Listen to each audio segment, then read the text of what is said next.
we got it pretty much filled. We just got to strip this little area here, round over this area. When you rounding over this this edge, because we do have a little bit of a line here from the router, it just takes a little finesse. But yeah, we got to strip this little area here. Everything else has been filled, so hopefully we can get this stripped tonight and some color on it.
One thing is I found out working in epoxy the last 20 years is that if you're doing countertop or desktop or just craftsmanship epoxy, don't take your credits or information from floor epoxy.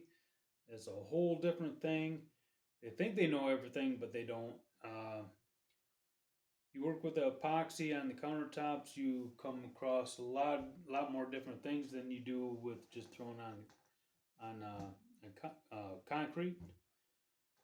But basically, the main thing is seal it, prep, either or. But yeah, the concrete or floor epoxy guys, I found out that they really don't know as much as they think they know. The countertop guys usually know about 25 times more than what the concrete floor epoxy guys do. Now, I wouldn't hire a countertop guy to do the flooring, and I would definitely not hire a flooring epoxy to do a countertop. Um, I would just basically stick with one or the other. If they do the floor epoxy, stick with them. They've dealt with that. It's two different. Working with the concrete and wood and other substrates, because we don't work just with wood. We work with MDF. We work with Formica. We do so many different things, and they're all different. So if you're doing or looking to do one project, if you're working on wood, that's a whole different thing, because there's the easiest one is MDF. Basically, you paint it and you're good to go. You work with wood, you got knots. They'll bleed through like we did it with this one. That if you don't seal them, they'll bleed through if it's a lighter color. If you do MDF, basically it's a particle board, so it's basically as long as you put a good sealant on it, you're good to go. Your colors should stay pretty close to the same. Depends on the epoxy, of course. So yeah, don't intermix. There's so much difference in this if you so. But the woodworking right now, what I'm doing is like, yeah, you would not want a concrete guy come in here to do woodworking, and you wouldn't want a woodworker to come in there to do concrete. I can do concrete, but I'd rather give it to the concrete guys because they spend more time on that. And I don't want them to step on this and screwing this up, so I wouldn't step on their foot. Anyways, here we go.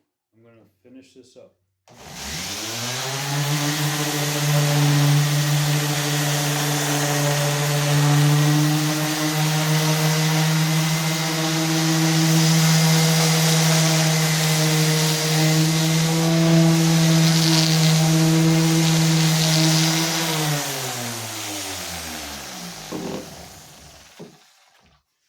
This is another thing. I'm trying to get rid of this little bit of line that I routed earlier, and that's a trick on itself. You can run it this way, but you're going to actually have little flat lines. You can roll it, but I've found very few people that actually can roll it and give it. You could run a router over top of this, and you're not going to tell much of a difference.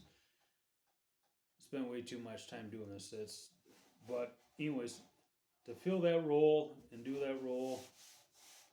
But yeah, you can go back and forth and do that. But the finished work, you're going to actually see a flat spot. So when I'm coming in, I will go back and forth to kind of bring it down. But when I'm done, I'll roll it, and that will basically. And it's easier than it's easier said than done because it is difficult, and you got to know your sander or whatever. And they all run a little bit different. I do mine on medium to high. That way I can roll it.